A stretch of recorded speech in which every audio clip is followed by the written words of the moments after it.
We haven't been together in a long time. I haven't even talked to you because now our friendship is only content now. It's man. only content. Yeah. We have done a little hell diving though. We have been doing a little bit of hell diving. Well, because Super Earth was a dangerous. treachery. It was a bad situation. And for those of you who don't know, Helldivers 2, it's a video game. You're basically playing as Earth, and you're fighting bugs, and you're fighting aliens, and you're fighting robots, and the aliens were invading Earth, and we fought it. We fought in the streets of Shanghai, the streets of New York. Well, I think the Chinese player base really hooked us up. Sure, they did, but I think that we did most of the work. You and I definitely pulled our weight and then some. Oh yeah, I think that people were kind of looking to us as leaders. They were like, "Oh, yeah, we're Ted and Tucker dropping." People would see us out there. They'd be like, "Oh my God, that's Ted and Tucker." Yeah, they'd whisper. Oh my God, they would whisper, and they were thinking to themselves, they were like, "Oh, these guys are they're really talented. So good. They're really talented and good at what they do. They're like Spartans." Yeah, and they were all fans of Take It Easy. Actually, we had to be like, guys, give us some space, please. Yeah, it was like, guys, we're not on camera. This isn't a recording. We're just chilling. Please, yeah, no, seriously, we're just trying to. We are normal people, guys. We're normal guys, please, and you can talk to us normally. Yeah, sure, we'll take a photo with you. Yeah, all of our Helldivers lined up, looking good. But there's some other scary, creepy, weird stuff on the internet, Tucker. A lot of people, people confess things to us in the game of Helldivers, but across the internet, people were confessing all the time. They're confessing a little too much on the internet. Easy goers, we're checking out some confessions today. Let's take it easy.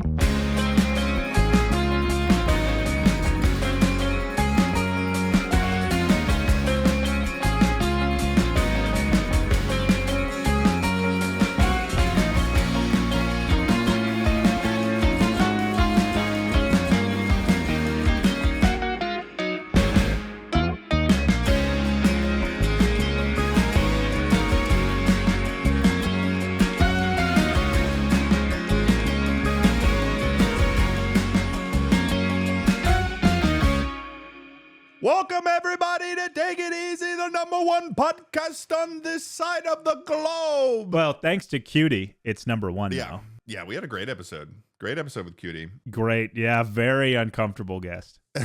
You were uncomfortable. You were fighting for your life at times there. I was like looking across you, and you were like, help me.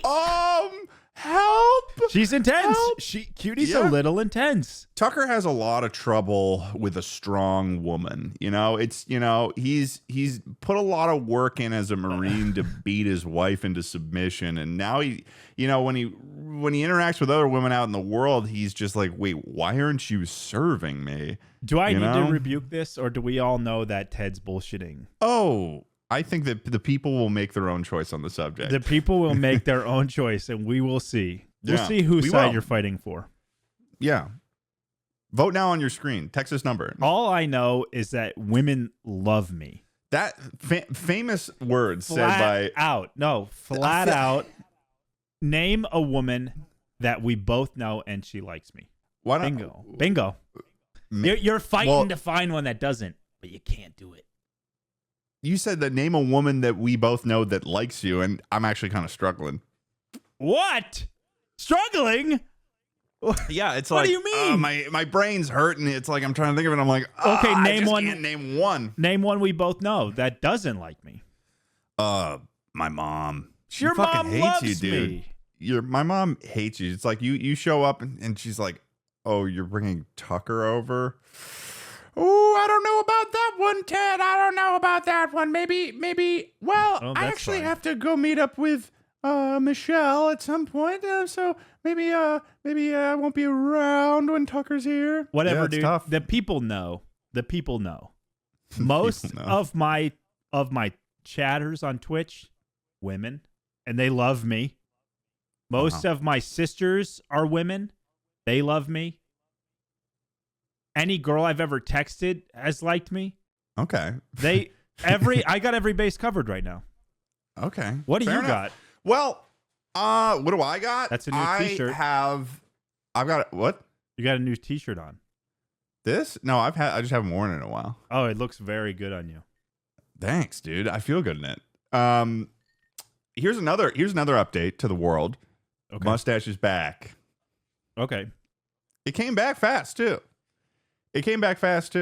Is there a date in which it's going away again? Or a project in which it's going away Well, again? it accidentally. What can we look forward to? You'll see. You should be looking forward to seeing it look beautiful, more beautiful by the day. There was a period where I had accidentally removed it, and I think I had told myself that for the summer I was going to go stashless, but then it ended earlier than I wanted it to, and then I was like, well, now. It's kind of like when someone asks you to do something when you were already planning on doing it, and now you're like, well, now I'm not going to do it, you know? So the universe removed my mustache from me. Are you still operating under those pretenses in life? Oh, absolutely. That's junior high at max, dude. Fuck you. That's junior high at max. Fuck you. Fuck you. 1, 2, 3. Fuck you. Continue. Yeah, no, so I'm gonna keep it going for however as many long as I can. I mean, I think by the end of the summer maybe I'll relieve myself of it, probably. And then once the winter comes around, I might need to start bundling up again. Because it gets cold in LA. I have a hairy summer issue, and this is the longest my hair's been since 7th grade. Yeah, I know. It is interesting seeing you grow your hair like maybe 2 inches longer, or even maybe half an inch longer than you're comfortable with, and you start having an existential crisis. Every single day I'm in the trenches over this hair. Yeah, well, it's like... Here's the thing. I moved. You want to hear something funny? Your hair isn't that long. My hair, when I get a cut, is longer than your hair at its peak length. Like right now, this is short hair for me. Okay. But we're different. Stop fucking with it. You're fucking with it, and you're like, well, look, it's a lot. I got hair, my ears. It's a lot. Are you using conditioner? Are you using shampoo? No, dude. I'm not using any of that crap, dude. That's for women. See, I think there's a problem. That I think is maybe the crux of your issue. When my hair gets dirty enough, I just shave it off. Typically. Oh my god. But now you're operating on caveman rules. I like to keep it primal. I like to keep it traditional. It's the roots of our people. You're crawling into your trench and you're just getting into your hair with a little piece of sharp shale. Yeah, it worked. It was honestly a great system. But now that I've lost my barber because I moved, and I went to one and he was really expensive and he left it pretty long, and I'm like, I can't pay for that length I'd be in here every 2 weeks. Why don't you just ask them to cut it shorter next time you're there? I didn't want to do the confrontation of that, I find a barbershop's a delicate space. It's an intimidating space. There's hierarchy. There's a pecking order. And I mean, he's pouring his heart out into my scalp. And I don't want to be like, yeah, that just ain't going to cut it, buddy. You got to, it's like this is his lawn and he's mowing it. Who am I to tell him he's done a bad job? Who am I to say, hey, you kind of left the mower a little bit high? It's his lawn. Yeah, I mean, I just happen to be the earth that it's growing on. I go to a barbershop. Yeah, but you haven't moved. The problem is I moved. I was going to a barber. We had a relationship. He was like a father to me. I miss you, Muhammad. I'll tell you what. I've got two people I switched through, though. Whoa. You're not loyal? I have split loyalties, and they operate in tandem with each other, and they understand each other. Okay, I have an interesting loyalty story about barbershops when you've spit this one out. Remind me. Okay, my first barber, for a period I went to Floyd's barbershop, and which is like a chain barbershop. No. But there's this one guy who worked there, Thomas, and him and I, we're chatty Cathys in there. He's telling me about all the shit that's happening to him. He's telling me about all of his, his relationship woes and stuff like that. He's just very, very charming, very, very charming gay barber. That's interesting. Oh yeah. Yeah. No, he's okay. That's interesting. There's a lot there. Yeah. Keep going. And, but recently recently, if I were to go back there, I don't think that he would still be there because I think he's moving on to a new thing. And he said he was getting like, there's something where you can do where you can get like a chair. You can get a chair. You can rent a chair at a place and like be like an independent barber, like rent out a little room somewhere. Like you bring the like skills, you just need like a good barber shop to operate in.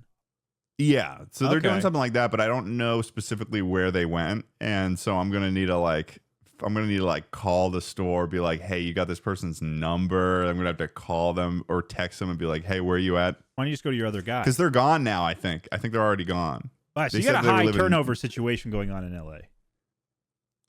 No, it's more like they've been talking about starting their own barbershop or like doing their own. They always are, dude. Barbers are entrepreneurs. They are always ready to set up their own practice. Yeah, they've been talking about it for a while, and now they were last time I saw them, they were like, "I'm out of here soon," and I'm like, "Okay, well, I'm gonna follow you wherever you go," you know. And they're actually gonna be closer to where I live. Here's the thing about barbers: is that's a skill set that's totally useful and it's never going away. AI ain't replacing barbers. You know, like Yeah. that's a human thing. It's here to stay, and so is the dynamic. And until it's automated. It's super personal too. Like you get a good cut, you're like, oh man, I feel good. I'm going back to you. You know, like Now imagine they get one of those Tesla robots. It gets really good. They throw some Chat GPT in there. That thing can have a whole conversation with you, and then you're like, wait a second, what's the square root of 80? And then they're like, if they could do that I think is my most wanted thing. Because really, you want robots to put barbers out of business? Dude, 100%. I hate going to the barbershop. If there's any you'd still have to go to the barbershop. It would just be not a human. Dude, if there's any industry that I want replaced by AI and robots, oh my God, it's the barbershop experience. I hate it. Dude, I hate it. You're locking. This is gonna be your first cancellation. It's gonna be the barbershop. Dude, lock me in. Fuck the barbershops. Remove them. AI, robots. Give me on a factory line, an assembly line of haircuts. God. Yeah, I hate it. This is like you lost your one barber you liked, and now you nothing is sacred to you anymore. And now I'm against the system. Yeah. I can't. You want to tear everything down. I can no longer get my haircut by my lovely Mohammed, and so now I'm ready for them all to burn. Because even Mohammed himself. If it's to make the world better, then so be it. Wow. No, he was great. He took over Bill's. Bill was an old guy. Sold it to Muhammad. Muhammad was great. Chef's kiss, and he knew it. I gave him a Christmas bonus. Because I'm that guy. What did you give him? $10? No, I gave him 50 for the haircut, and I said keep the rest because the haircut's only like $20. So I was like, just keep the rest, and that coincidentally was the last time I was there too. So it was like, thanks for your service. I give my barber a tip every time I go. You have to give a tip. It's a very intimate experience. How much do you tip?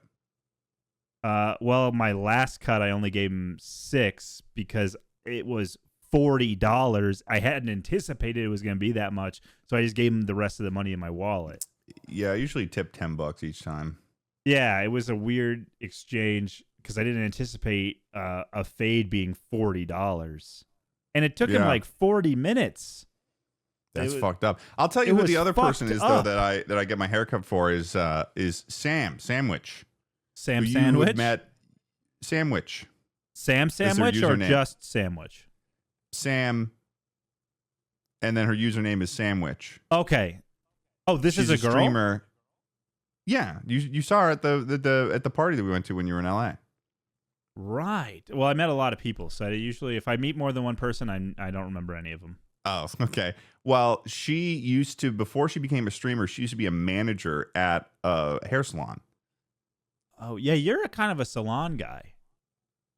Well, if I ever just need like a haircut and I'm like, oh, I don't want to, I'll be like, hey, you want to cut my hair? And then she's got a whole set of tools. She'll come over with her dog and we'll just be like catching up and she'll cut my hair in my fucking kitchen. That's incredible. I would pay big money for a relationship like that. That's great. It's fantastic. She's coming to you. What? Yeah, we just hanging out. We're just hanging out. And she puts the fucking thing over the little the cape or whatever over me, and it cuts my hair. This is from this right here. This is Sam. Sam did this. That's incredible. Because if you go to a barber shop, it's like you have to meet the person. You have to break bread with them almost, and it's like that's intimidating. That's a lot. Yeah, nobody wants. And what if you choose the wrong bread? Yeah, and so like I go to this new shop. There's 2 barbers working. So now if I go back, barbers remember people. They remember the hair. They remember. Yeah, they know your keratin deeply. Exactly. I can't be like, oh, I'm gonna try, guy number 2 over here instead this time. The guys can be like, what, was the last cut not good enough for you? Oh, and I'll tell you what, I used to be very serious about my hair when I was a kid. Really? You had the Bieber cut, I went to Delaria's. That's why I called you a salon guy, because I know you were going to Delaria's. That's where my mom went. I was going to Delaria's when I was a kid because I was like, I had it in my head. Well, because back in the day, I had like the flow, the swoosh. I had the Bieber flow until 2013 when I switched to pretty much what I have now, and I've been doing it since. Yeah. And it was a big deal. That transition was a big deal. Yes. And so when that transition happened, I was like, oh, well, this is a sort of an advanced cut. No one else could do this but Delaria's. That's kind of how it feels when you get a good cut. And that's how, they kept me back in. But the thing is, like, looking back at, like, every year that has gone by that I've had this haircut, the haircuts have got, the time it's taken me to get a haircut has gotten shorter and shorter. Because, and I remember back in the day, I was like, I'd be in Delaria's for like an hour. They'd be doing this haircut. And I'd be like, what is, like, thinking back, I'm like, what was taking so long? You were at a salon and you were getting like a normal boy's haircut. So they're probably not, they're used to women's hair. I know. And then that was a problem for me. I was going to Supercuts. And then as I became an adult, I lost all allegiance, and it turned into a very simple thing. I was just like, my hair goes this way. This is what I'll show them a picture. This is what it looks like when it's short. Get 2 on the sides and then like take some off the top. And it usually works out every time. That's one thing I miss about the Marine Corps was you had to get your hair cut every single Sunday, every single week. So even if you got a bad cut, give it a week or 2, you'll be fine. You'll be back to normal. And you're going to the barber. Like there were times, I'm not even exaggerating, I was in the chair less than 60 seconds. Jeez. There's boom, boom, boom, boom, boom, boom. Like and it would be like 8 Vietnamese barbers. They're all speaking fast, different language. Line of Marines out the door, and it's just a serious assembly line style, and it was awesome. It was so easy. It was like $10 a haircut. I think it was. Did it feel good after you get your haircut? You're feeling good. And some fresh? Of them, it depends on the day, depends on the barber. Some of them would fuck you up. Some of them would hurt. They were like they hated Marines. You could just feel it in their hands and their clippers. Some of them were more gentle. Hear it in your hands. Yeah, you could feel it, dude. You'd be like, oh God, dude. Well, yeah, okay. Well, if you're getting a haircut in 60 seconds, like that, yeah, it definitely seems like an area. You saved, dude, was awesome. That's time you could be spending drinking. It's Sunday, dude. It's a day off. And weren't you still paying $10 for that? Oh yeah, yeah. It was like 8 when I got there, and it was maybe up to 12 when I left. There was a serious inflation problem. Yeah. Big inflation. Yeah, and the haircuts. Wow, so they might have been. Was this on base? No, I would go to off base. You go to on base, you're gonna run into First Sergeant there. You're gonna run into a bunch of the fucking smoke shows. You don't want to deal with that. Yeah. So okay, so they must have been making a shit ton of money at that fucking haircut place then if there were Marines out the door. 1 day a week. Well, yeah, I'm sure that kept, if there were Marines out the door, I'm sure that kept them afloat in 29 Palms for the fucking week. Yeah, cash only too. And every Marine in there is using the ATM that they own. So they're making $2 on every ATM as well, Yeah. Does your bank? Whatever. I was about to ask. My bank does refund the ATM fee. Yeah. I don't even know if mine does. I should check. That's a dumbass question. I don't go to the ATM that No stupid adult conversations. It's as we talked about haircuts for the last fucking 15 minutes. Well, I've got I had a haircut dilemma to tell you about. Oh, okay. It was a loyalty issue. Oh. So I was going to Mohammed for a year. And then I had to go to some kind of formal event that I needed to have a haircut on. I was leaving town for a week or something. and he was closed. He was taking a week off. It was on his door. I was like, fuck. So I went to I look up another barber. I go to another barber. He's an Army vet. So I felt like, okay, veteran. I'm in like familiar territory here. He gave me a worse cut, but like we broke some bread. We talked a lot. We like, you know, kind of bonded. And he was like, okay, I'll see you next time. And I was like, yeah, I'll be back. And so then I was like, oh, fuck. You told him? Yeah. So, well, I didn't tell Muhammad. I just started going to this guy. Oh, no. You started cheating on Muhammad? Well, because Muhammad was gone for that time. So I was like, oh, fuck, I got to start going to this guy. And so I went there like 3-4 times. And then I was like, I got to go back to Muhammad. I went back to Muhammad. I was feeling nervous about it. I feel like he was going to be like, where have you been? And he was like, hey, dude, you know nice what's funny? You know what's funny? That's how I feel when I haven't been to the gym in a while. What? So I talk about this in this video that I'm working on right now. But like, if I haven't been to the gym in like a couple months or whatever, I show up there and no matter who's working the front desk at the gym or whatnot, I kind of have it fit in my head that they somehow inherently know that I haven't been to the gym in a while, and I'm gonna be swiping in or whatever, and they're gonna be like, "It's been a while since we've seen you." It's like when you turn on Animal Crossing in a long time. It's like it's been 427 days since we've seen you, Teddy. Why haven't you been here? We have been suffering without you. Basically the same thing as that. It's like, where have you been? I've been so lonely. As if they fucking care. Like they're working like a normal job. Like it's just they're not keeping track. Receptionist. They don't give a fuck. Yeah, it's not like they got like a paddle under their fucking desk thing there that they'll be like, all right, it's been a couple months, bend over. We're gonna give you some spanks here. Most people come in, beep, they scan, that's it. You're probably coming in there looking guilty, like, hey. Yeah, I'm sure that's bad. I'm sure you wish that I was looking guilty like that. Yeah, you're walking in there looking guilty, like, hey. No, dude, I'm walking in and they're probably like, oh, here comes this guilty guy again. No, I'm not guilty at all because I've hyped myself up. I've talked myself through the whole situation. So I'm walking in there. I'm like giving myself a whole monologue in my head. I'm like, I've been to the gym every day of my life. I'm walking in there. I'm acting like I own the fucking place. I'm like. Yeah, no, like I'm walking get my like smoothie ready. I'll be needing that. Yeah. The fucking ground's shaking like Jurassic Park as I'm walking in, you know? You let out one of those T-Rex calls and you walk in the front door. Absolutely, my perfect alarm. Wait, is that your alarm? Remember how I used to have that T-Rex scream that was my alarm? Was that in high school? Probably. That sounds like a high school. I paid $2 for it that on the iPhone app of like just a T-Rex scream. It was like the one from Jurassic Park, and that's how I would wake up. And I definitely had that in college for a period, and my freshman year roommate had to have hated it more than anything else in this world. Because I'm not getting up on that first ring, so he's hearing several T-Rex calls before I'm up, and so that must have been, I don't speak to him anymore. I haven't spoken to him in about fucking 7 years. So you guys will most likely never speak again. Oh, without a doubt. Well, he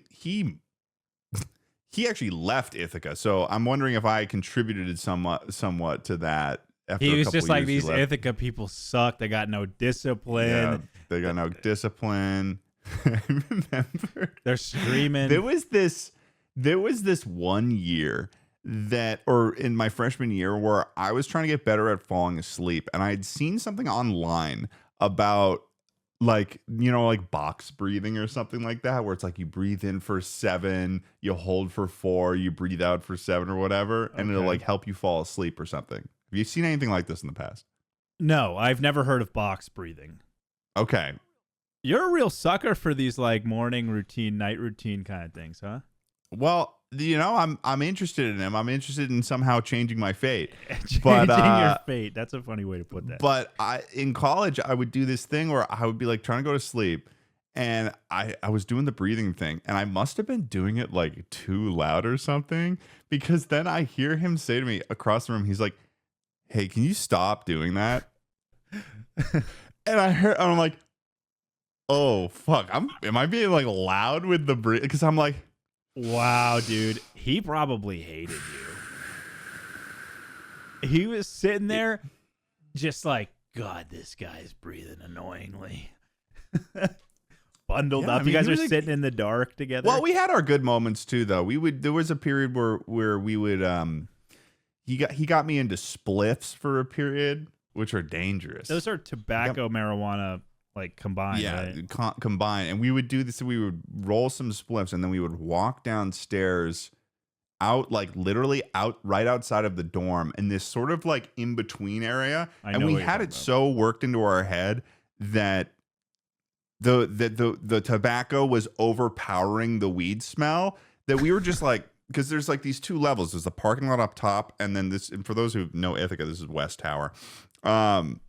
And then there was like this lower area you would walk through, and then there was this sort of graded sort of stairway with a landing, and then another stairway that went up to the parking lot. So, and nobody would walk through this one little area thing. So we would just stand there, and we would smoke it like we were smoking a cigarette, and we'd hold it like cigarettes. And then it was just like we would do that we would do that all the time, and we never got in trouble for it. You guys probably felt really cool. And that sounds like it would have felt cool. Like, I'm jealous by saying that. It did feel cool. Yeah. Yeah. No, it definitely felt cool. You got a much more, like, sometimes I get jealous of that experience you had in college because it was probably really fun. What? You should be. You missed out on a lot. Yeah, because the Marine Corps had a different set of experiences. I'm like this. I'm sitting out on that island smoking weed before, like, maybe about 4 years before Tucker's even knows what it feels like. I'm smoking and I'm having a good time. Tucker's cut to Tucker immediately in the Marines. It's like a montage of me in like a concentration camp. Yeah, that's basically boot camp. Yeah, writing letters. No, seriously, scratching letters under the covers to my loved ones. Oh yeah, as you hear kids screaming in the distance. Oh jeez. Do you think that there was anyone who in your platoon or whatever that was in your regiment or whatever at boot camp where sorry, that's an army term. No, it's not. Sorry, that's a Navy term. What? Just say the amount of people that was going to crack like that one kid did in the Kubrick movie, Full Metal Jacket. Yeah. Oh, do you think any of those kids would crack like that one kid did? Yeah. I mean, well, no one did, but they keep it tight because of this stuff like that. You know, like they do because stuff like that happened back in the day. But still, I mean, kids die at boot camp and stuff, and they will like if you're using live ammo, which like in the movie he kills his drill instructor and then kills himself. They'll like pat everyone down every single time, but live ammo does still make its way to the barracks sometimes at boot camp. And when you see somebody with it, you're like, "Whoa, dude! I don't even want to know that you have that." At least that's how I felt at the time. But I was like I was kind of like stay low, follow the rules kind of kid.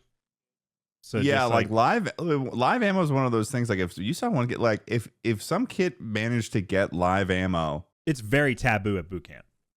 Like live ammo. Yeah, but if they managed to get live ammo away, if I had done that, I would have been like, okay, it's been cool for a little bit. I've had this, but now I kind of don't want to have it anymore. How the fuck do I get rid of this? Because if you ever get caught with it, you're fucked. So fucked. You're so fucked beyond belief.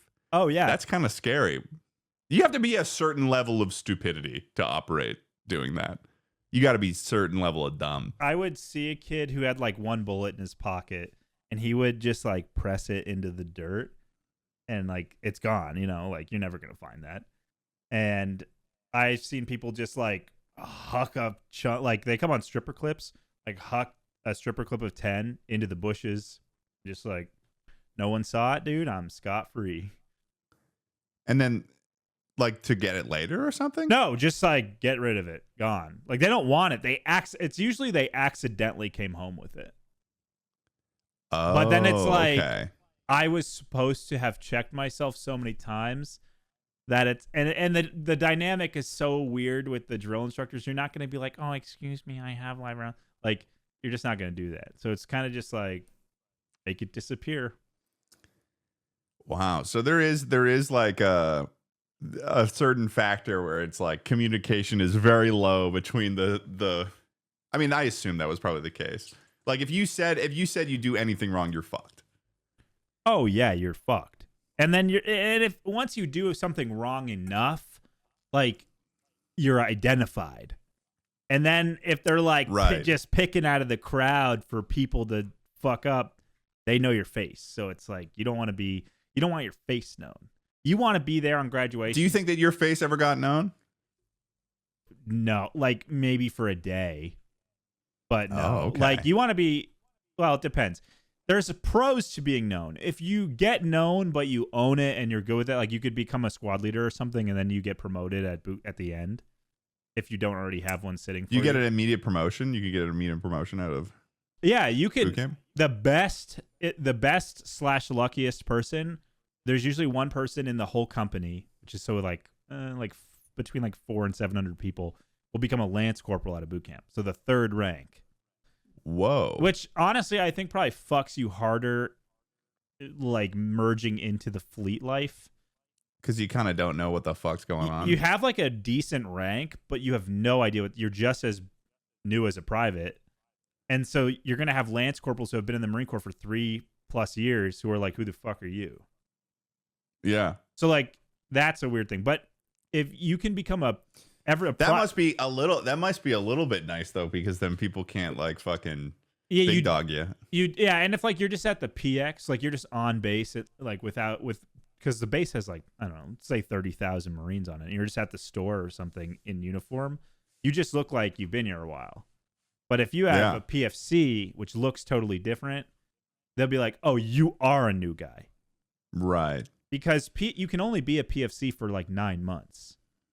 So, and then you become Lance. But then to get the one after Lance, you have to like work for it. It doesn't automatically happen like the first few.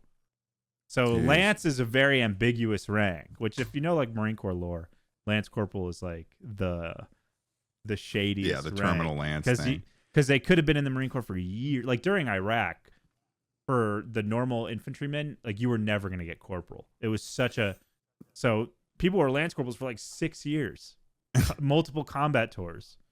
To transition into our main topic, do you have any confessions from the Marine Corps that you'd like to give us? I'm trying to think of a confession that's like a little more unique. You've got a lot of things that you did wrong that you haven't admitted to anyone. I was a pretty rule. Oh, here's one. I got a good one. Don't come after me, taxpayers. Don't come after me because I wasted some of your money. Okay. You lost some of their money? I lost some of your money on this one day. So it was one of my last field ops, which a field op is like anywhere from like 10 to 1,000 Marines go out and conduct like a pretend mission, sometimes with live ammunition and live vehicles, but there's no enemy. So we're in 29 Palms. We're doing this huge combined arms thing. We have tanks, we have artillery, hundreds and hundreds of Marines out there. Like everyone, helicopters are flying in, fuel, resupplies. Like it's as if there's a real war going on. And was it fun? I mean, it has like, you'll do like something really fun for 2 hours and then you're like sleeping on the dirt for like 3 days waiting for your platoon's next mission. So it's like a peak and then a really big valley. That's usually how those feel.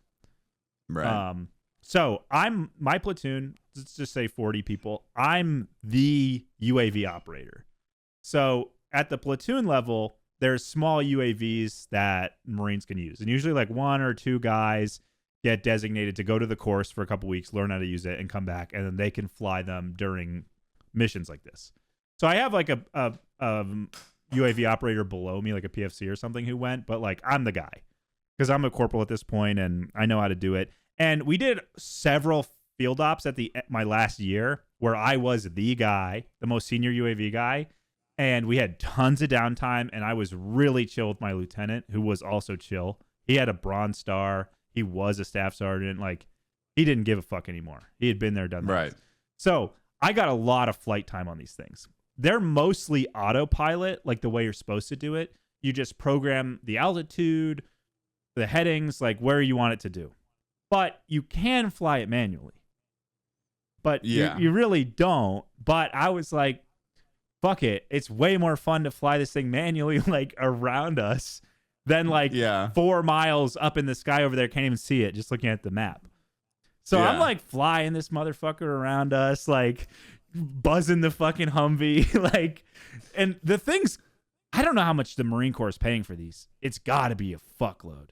Like they were paying insane. Are they nice UAVs or like? I always felt like they were really dated. They're fixed wing, so it's like a little plane. They're not like one of those fucking things you'd see in like, Transformers or something where they've got the UAVs on the fucking runway that are the size of an actual plane. You throw it. The wingspan's probably like, as big as I can reach, maybe a little more. So it's like a little plane. They're like those like an ones RC plane, hobbyists, like a really nice RC plane. And the nose has a gimbal camera. The nose is a gimbal camera. And like one guy would throw it and you'd launch it, and ideally you get off the ground the first try. We fucked up a lot of tries over the years. So I'm flying this thing around, like just fucking around with it, flying it low, passing us, like going right over people's heads. Totally not allowed to do this. Yeah. So we got to wrap up. We're like going to move the truck. I'm like, okay. I tell my buddy, same rank as me, getting out like a month before I am.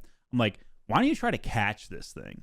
I'll come in real low, like chest level, and you try to catch it. And he's like, oh, dude, definitely.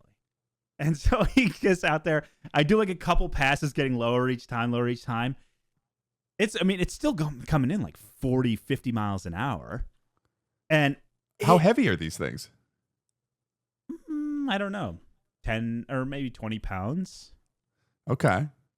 He goes to catch it, slams into his knee. The gimbal camera is like inverted, shattered beyond repair. Oh, and it's like, oh, fuck. Because the way you're supposed to land it is... Did it fuck him up a little bit? Oh, it definitely hurt. It definitely Oh, really? hurt. Yeah. He's like getting hit in the shin with a fucking scooter. Yes. Yeah. It probably worse. And the way you're supposed to land it is you hit auto land and it pitches the elevator like all the way. So the plane coming in just goes like this and then it falls. That's how you're supposed to do it. I just had him try to catch it and it hit him at like 50 miles an hour, totally shattered the fucking camera, like frames bent. The thing's trash at this point. Oh, and I have to be God. like, sir, yeah, we had a rough landing. like totally come up with He's probably like, how? Yeah. Like, but you're the most senior guy yeah, with like the I'm UAV the guy, stuff. so it's just like, oh, and a rough landing's not unheard so does of. he not? Yeah, so he doesn't know how the landings work. No. And so you could just say whatever the fuck you want. You'd be like, yeah, no, the landing was tough. Wind was really messing up UAV this time around. Yeah, radar dysfunction up the waz, man. Yeah. Yeah. So that's my confession. I was the guy, and I tried to have my friend catch it, and we totally ruined it. Yeah. I suppose my confession was that breathing thing, because I'd never told that story before. I wonder if I have any other. I don't think I've ever told that story out loud before. It's just something I know happened to me. One time. Well, I wonder if your roommate was he a light sleeper? Maybe. I don't know. Because I had a roommate who was a light sleeper, and he could hear his watch ticking in his closet, and it would like drive him nuts. Really? Yeah. It was. Yeah, annoying. I'm a pretty heavy sleeper. I'm a heavy sleeper. Yeah, me too. I'll conk out, and I very rarely wake up at night. If I wake up at night, it's a weird thing. There's demons out if I'm waking up in the middle of the night. What's going on here? Oh shit. What the fuck? Or I'm like confused. I feel like I got cheated. I wake up in the middle of the night, I'm like, oh, what the fuck? I wasn't supposed to do that until it was the next day. Yeah. But so Tucker, you've got some stuff from on the internet for us. And you're going to give us the run through. I'm sorry. Are you eating on the podcast? I'm sorry. Do you have an explanation for that? Are you? I have a confession. Should we go to trial here? I have a confession. Emma walked in with a freshly baked chocolate chip cookie. Oh, you got to be fucking kidding me. So it's still like gooey. I had to. I had to go for it. I feel if we had the technology, that would have been you got to share with the rest of the class, and you would have teleported me half of that cookie. Yeah. That would have been your. But lucky for me, we don't have that tech yet. And I hope we will. never And do. we will be using all the profits from Take It Easy to invest in that tech. Okay. I'm going to bring a confession, actually several confessions to you. And you tell me what you think. All right. Let's hear these. I think we should decide if these are worthy to confess to the person or if they're better served as a secret. Okay. I'll give you a wholesome one. The title is My Mom Loves My Google Light. Here's the story. My mom has come up to visit for the week, and I showed her how to talk to Google to turn the lights on and off in my house. She's older and not great with technology, and every night I hear her go, Google, can you please turn the light off? She's fighting cancer and is too soft-spoken for Google to hear her. I've been staying up late, pretending to be asleep, so when Google doesn't hear her, I turn the lights off from my app, and every night she follows the light turning off with, thank you, Google. I don't have the heart to tell her Google can't hear her, and every morning she tells me how much she loves my Google Light. That's the story. I mean, I think it depends on how I don't know. I don't even know why you'd tell her, because then she'd just be like, She'd feel like a fool. yeah, no, I feel like this is an ignorance is bliss situation. You can't let her know. She's got cancer. That'd be attacking a cancer patient is what that would be. That would be, because then she's gonna be like, oh well, I guess I'll get up to turn the light off myself. Frail body. Speaking of That's fucked up. cancer, if you have cancer, do you get a handicap sticker? I think you can get one. Because I had this revelation about handicap stickers today on cars. That's a Google thing. If you have cancer, do you qualify for disability Probably. parking spot? I mean, who's going to turn that claim down? Yeah, they may qualify for a disability parking permit. So, Especially if it really depends if the cancer impairs mobility or causes other limitations. I had this revelation about parking spots today for handicap stickers. Yeah, you're supposed to park in between the lines. Well, yes, but so we were downtown this morning getting a coffee, and there's a farmer's market, so it was mobbed, and all the parking was taken. And in private parking lots that are paid or like reserved for building people, Yeah, there's always still, I think it's probably like a code, you have to have handicap spots. yeah, of course. But the handicap spots aren't necessarily used. Like if there's no handicap people living in your apartment building, the spots are just empty. You know what I mean? Yeah. But if you have a handicap sticker, you can park in any lot at any time, even if it's a private lot, and not really have to worry about it. Because who's going to tow you? Who's going to ticket you?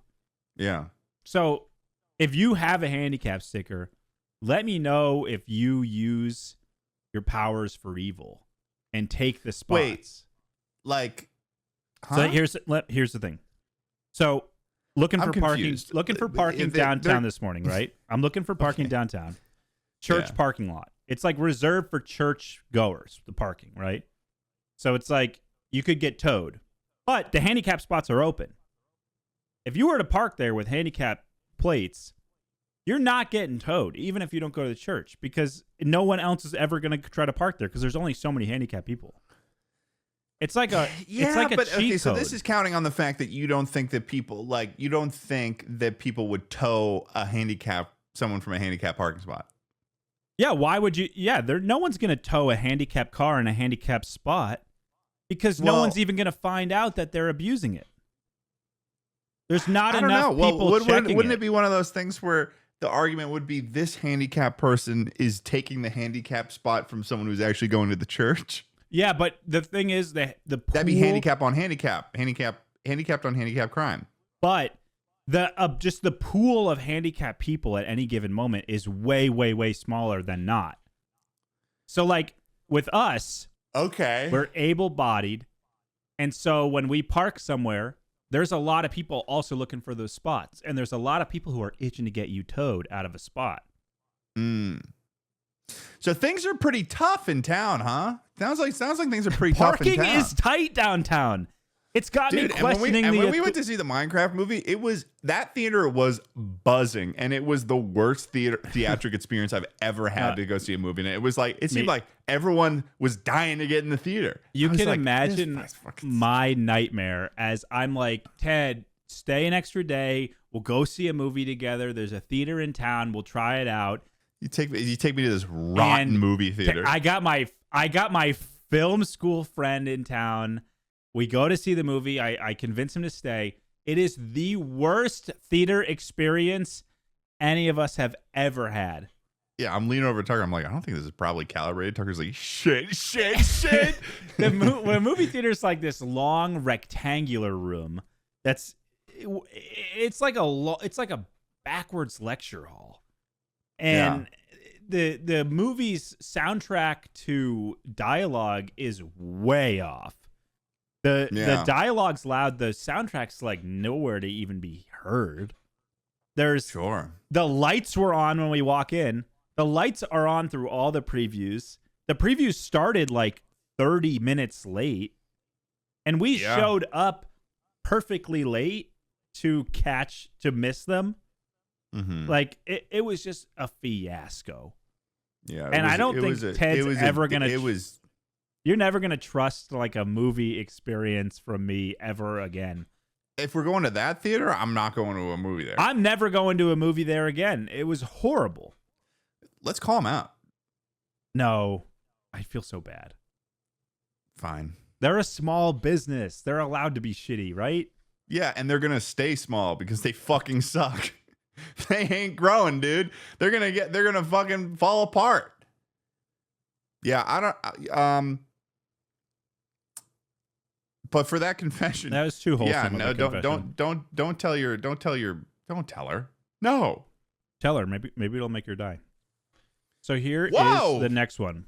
There's the title: "The One Secret I Keep from My Husband," and it's honestly hilarious. Here's the story. My husband has like the first thing I'd expect to hear before something is just like horrific or not hilarious at all. My husband has this eyebrow ring that he is weirdly attached to. I mean, the man could lose his wallet, phone, or wedding ring and just shrug it off. But if that tiny metal ball from his eyebrow ring goes missing, full-blown national emergency. Every time it falls off, which is more often than you'd think, he searches for like 10 seconds. Just 10 seconds of squinting at the carpet, sighs dramatically, and then announces, "Welp, it's gone forever." That's when I step in like the wizard wife I am. I always find it. Every single time. I'm basically the eyebrow ring whisperer. Only here's the secret. I'm not finding anything. I bought a bulk pack of those little screw-on balls from Amazon months ago. I hide them in my jewelry box like a dragon hoarding tiny metal treasures. Every time he loses one, I just pretend to find it behind the couch or in a random sock and hand him a brand new one. He still thinks I have some kind of supernatural ability to locate tiny metal spheres in thick carpet or under furniture. He once called me the human magnet. I didn't correct him. I feel like I've earned this. One day, I'll tell him, maybe. Or maybe I'll just keep this going until we're old and gray and he still thinks I have a sixth sense for body jewelry. That's incredible. Right? That is, first of all, incredibly written post. Right? Like, this person is one of the main characters of this world. I would say that there's a selection of main characters in this world, and this woman is one of them. Absolutely. I think I did a pretty good job reading it. You did a good job reading it. That is a phenomenal confession. Definitely never tell the husband about that, and continue going. Although there will be some serious music to be faced when this comes a little out. Day comes along when he does find it, and she's walking up and she's like, oh, that's good. I didn't even think about that.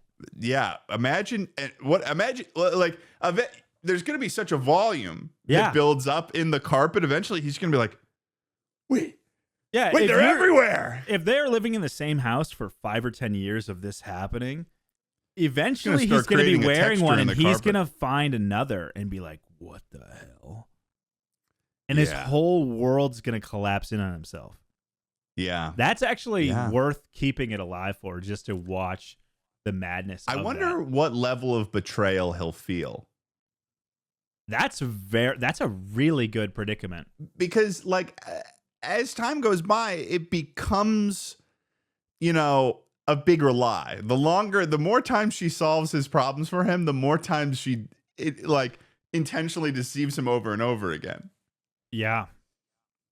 Oh, that's good. Also, a little thing in here. She says it's a full-blown national emergency every time he loses one, but he searches for like 10 seconds and then says, "Welp, it's gone forever." It sounds like maybe he just doesn't like to look, and then he just he resigns himself to misery. Or maybe this is because he knows she's going to find it. Maybe she's conditioned him to not worry because she's going to have another. Sure. Yeah. You're sort of the finder in your household. Yeah, what do I get if I find it? Yeah, that's Tucker's favorite thing to fucking say. It definitely came from his childhood to some degree. Sounds like something one of my parents would say. Yeah, no, it definitely is something your parents would say. That's why you say it. Well, here's the story. Emma will be like, "I looked everywhere. I can't find my phone." And so I'll be like, "Well, what do I get if I find it? Because now I have to do it." Right. But what happens when that's delivered? Usually, like when that line's delivered, does she keep looking, or does she offer something up? Oh, she offers something up. It's gotta be something I want too. It can't just be bullshit. Okay. Just say like, "I'll make you a cookie or something." Give me the most recent time this happened. What was the most change? recent thing Emma lost? Emma, what's the most recent thing you've lost? What do you think the most recent thing you've lost is that I had to go find? She says every couple days her phone. No, don't show that. Here's your bra that you've been looking for.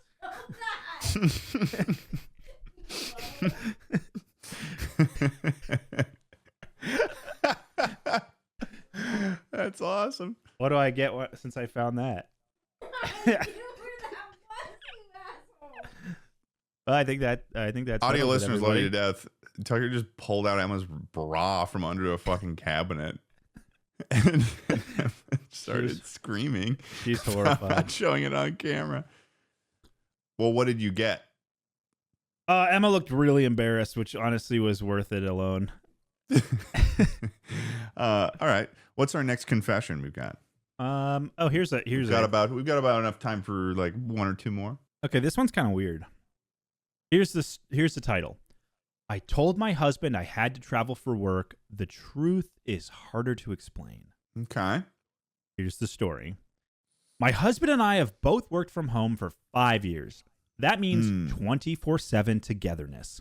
No commutes, no office breaks, no solo grocery runs, just us, always, all the time. Rockin', working. I really do love him. This isn't about wanting to leave or cheat or blow up our marriage. But somewhere along the way, I started to feel like I was dissolving. Like there was no space that was just mine. No thoughts that were just mine. No silence that wasn't filled with someone else's voice. So I lied and told him my company was hosting a mandatory multi-day event at HQ that's a 3-hour drive from my house. I even packed work clothes and my laptop to sell it. In reality, I took PTO, booked a hotel 3 hours away, and left. Right now, I'm lying in a hotel bed just doing nothing. There's something incredibly peaceful about knowing this little pocket of time is mine and mine alone. No one knows where I am. No one needs me. I'm not hiding anything scandalous. I know lying isn't great, but I also know if I told the truth, it would hurt his feelings or start a weird argument. This way, I get what I need and no one gets hurt. And honestly, it's been wonderful. I think my work will probably host more mandatory events in the future. Whoa. Yeah, what do you think about that? I think that... Oh, that's complicated. There's a complicated There's layers situation here. There's layers. There is Start layers peeling them back. I would say it is never good to lie. You got to have some level of You should got to have some level of communication with your partner where you can feel like you can go and have some time for yourself, and your partner and husband should feel comfortable enough to let you do that. The thing about and it's this like now, good for her that she's getting it and she's found something that makes it work, but at the same time, she's not only making an investment in herself to have her free time, but she's also making an investment in a larger argument when she eventually gets caught. This is kind of like the last one, where every time you're doing this, you're creating a bigger problem in the future. Yeah, because then the question becomes, well, how long have you been doing this for? A lot of r/confessionists are really bad strategists. They are really bad. Oh, for sure. They are like, I'll choose the candy now, and the 10 years of punishment after, instead of just like saving it. And it's not like they are cheating or something like that, but they also think aren't. about this. It seems like they are, because they're hiding it. It doesn't even matter what the reality is, because perception is reality. And a hidden trip to a hotel, there's a lot of perception that could happen there. Yeah, a hidden getaway at a hotel where you just like only it's hard to only a mile away or something too. That's even worse. I feel like if you're gonna do this, there isn't a good way to do this, honestly. The good way to do it is to have a conversation with your partner and then just say, like, I want to take a solo trip somewhere. I'm just thinking now, if Emma said that to me, I would be so off put by it. Like wanting just some time for herself? An amount of time that you need to go to a hotel, like a more than a few hours. Yeah, that would be really weird for our dynamic. I think she'd agree. Yeah, you think so? Let me ask her. If I was like, hey, I just want my own time, so I'm going to book a hotel down the street for the night and go stay there. Like, I was just like randomly, not like we were in a fight. I just like, would that be kind of weird? Yeah, I suppose Emma says weird right now, but if we had kids, it would make more sense. She says she's planning on doing this when she has kids. Oh, now, okay. Not with your sisters, not anybody, just... Yeah, there's no kids involved here. It is kind of weird. And I feel like if I was going to go do my own thing, I wouldn't just go to a hotel. I feel like you guys naturally in your relationship give yourself space to do stuff. Like the way that they're talking about it, it sounds like they're next to each other. Yeah. Like only interacting all the time. And like we work, you have like moments where you like, we'll like, I know you guys work next to each other, but like you have like your gaming times and stuff, and like Emma will go off and watch a show. Yeah, I'll be like, I'm gonna play a video game with Ted tonight, and you can watch Netflix or read or whatever, and it's fine. She said no office breaks, no solo grocery runs. Like in 5 years, you haven't gone to the grocery store alone. I wish Emma would go to the grocery store alone more. I hate going. Yeah, I run errands all the time. I go to the gym alone, and then I go do I hit the grocery store, I hit the hardware store. Yeah, it sounds like we've got a little bit of a very attached husband or something. Yeah, there's something weird going on, but she is making it 10 times worse because by lying Absolutely. And doing something that makes it seem like you are absolutely cheating. Yeah, absolutely. Cheating. If I found out that Emma had been like sneaking away to a local hotel, I would be like, I feel like you're getting caught up on the hotel aspect, though. I imagine hotels get such a dirty vibe, especially a local one. I know there is a little bit of a dirty vibe with it. A local hotel? Like, think about it this way. Imagine if it was like a solo trip somewhere. That's a little different. But if Emma was staying at a hotel down by that movie theater, I know, but like I think it is the equivalent. I think it is the equivalent thing. Like, imagine it's like, oh, I'm going to go to fucking, I don't know, I'm going to go fucking Cocoa Keys. Okay, if Emma went to Cocoa Keys on her own, I would be like, good for you. That sounds like fun. Like, that's good, innocent fun right there. Nothing dirty happening at Cocoa Keys except some kids peeing in the pool. Yeah. Right? That's a good, wholesome moment. That would be like, go get it. That's a great time. I think that her point is that she just wants time to exist with herself and not have to like have a conversation or something, or just like be in a peace. Like, Yeah. honestly, maybe you know what they would need. Hit me. I bet a trip to Sojo is what that solo trip to Sojo. Yes. There's nothing funky happening at Sojo. Way too many Nothing eyes. funky. Way too many eyes. Way too many eyes. You might see a butt naked Korean dude in the locker room, but that's about as funky as it gets. And that's okay. That's part of the experience. That is you have to see a few to fully immerse in Absolutely. the spa. You have to see an old dick to know your dick's future. Exactly. That was so wise. You should get that tattooed on your back or something. Thanks, man. I say we do one more before we wrap up and move on to the Patreon. Okay. And this better be a good one, because all the other ones that you've done so far have sucked. We have one that's like wholesome-ish father dynamic with his family, and one that's like I hate everybody kind of because of they all want stuff. I don't know. Which one do you think is going to cause me more drama in my heart? All right, I'll give you the more dramatic one. Okay. Yeah, here we go. But I'm worried it's cliche. Whatever, we'll roll it. Okay, here's the title. The worst mistake I ever made was telling people that I had won the lottery. Here's the story. I won the lottery about 7 years ago. Between my annuity and profits made from investments, all net, I get shy of $800K a year. I was stunned that I had won. Once I confirmed that I won, I started to tell people. I thought they'd be happy for me. And they were happy for me for a minute, and then they started to ask me for money. Friends and family. It's like literally just like the fucking absolute worst thing that you could have done. Friends and family, then they told people. I was literally getting 10 calls a day from people asking for money. My favorite was the sister of my coworker saying she needed rent money, and a friend asking me to buy them a $20K ring for a girl he had been dating only for a few months, and she was fucking other guys on the side. Some people successfully used me, and I cut them off. I still helped some people, but I had to cut them off because they were asking me for money only to give it to others or using the money for something different. It was very traumatic. I even had a therapist try to rip me off by asking me for a cash tip after our sessions. I was spending more money on people than on myself. It's ironic that I have more money than I need, yet I can't give it away because it brings nothing but problems. People make generosity not worth it. People want me to finance their best lives and have the arrangement be exclusively on their terms. I'll never understand why people can't accept one thing without trying to get more. I chalk it up to people in my life have no respect for me.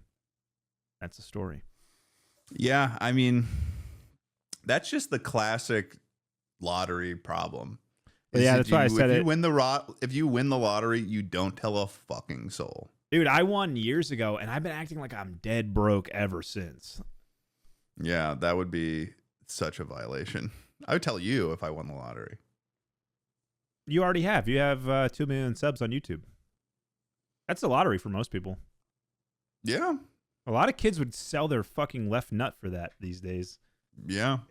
But I worked for it. Would I tell you if I won the lottery? Would I confess that to you? I don't know. There would be signs. I'd be like, yeah, money's really tight. Money's really tight. There'd be a brand new Boston Whaler in my driveway. Yeah, Tucker would be like, money's tight. Money's tight. Tucker's got 1,000 guns. Yeah. 2 new boats. New truck. Yeah, Tucker owns 100,000 acres of land. Emma and I are still just eating beans every night for dinner. Yeah, Tucker would win the lottery and he'd still be like, money's tight. We can't afford that. Because my lifestyle expenses would just catch right up to match the new money. Oh, and I would be just as tight. Is that how you think it would go? Definitely, dude. That's really? how. What? Is that how it's always been for you? Well, I kind of just adjust my lifestyle to the income I have. So I'm always putting like the same percent into everything. Like say I save the same percent, I invest the same percent, pay the same percent on bills and spend the same percent. But the total I make has varied a lot over the last 5 years.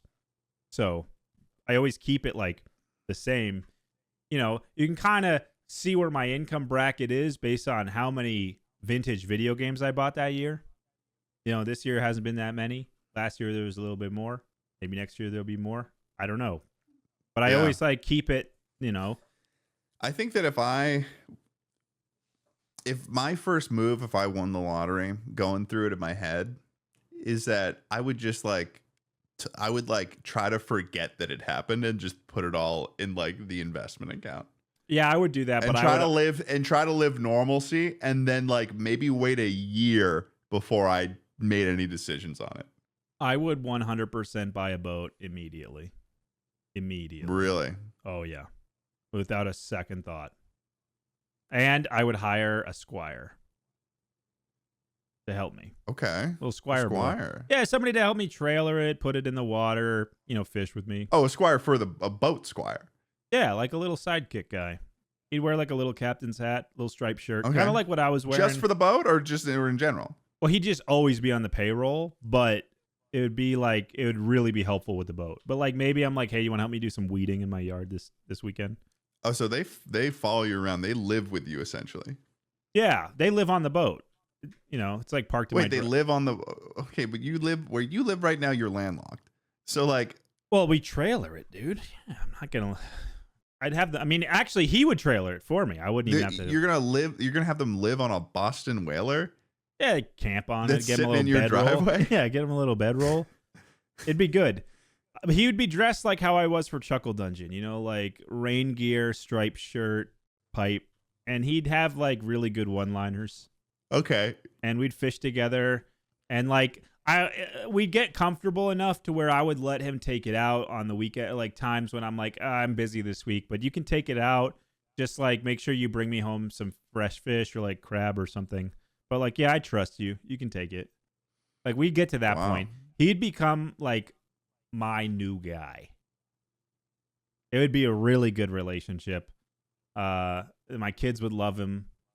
And but one day he wait, your new guy. Am I the guy right now? Am I your current squire?